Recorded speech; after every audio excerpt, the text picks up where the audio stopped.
লাওহে মাহফুজ একটি আরবি শব্দ, যার আক্ষরিক অর্থ লাউহু অর্থাৎ ফলক বা পাটিয়া বা বোর্ড, মাহফুজ অর্থ সংরক্ষিত অথবা সুরক্ষিত। অর্থাৎ লাওহে মাহফুজ মানে হল সংরক্ষিত ফলক।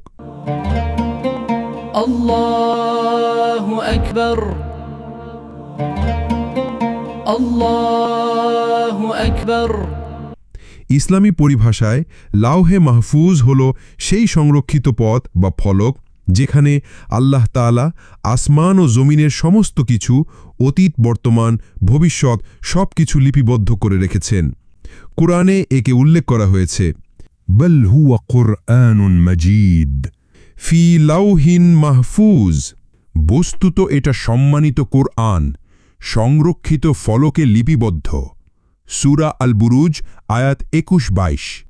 অর্থাৎ কুরআন শুধু মানুষের হাতে নয়, বরং আসমানিভাবে সুরক্ষিত। সংরক্ষিত ফলক বলতে বোঝায় এটি আল্লাহর কাছে সুরক্ষিত, অদৃশ্য ও পরিবর্তনযোগ্য নয়।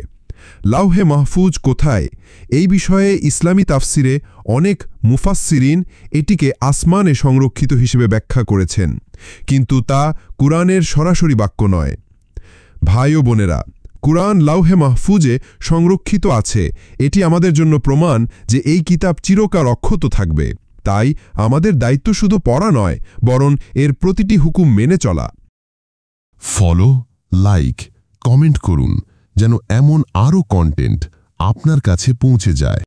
ইসলাম প্রচারে আপনার একটি শেয়ারই হতে পারে কারো হেদায়েতের দরজা।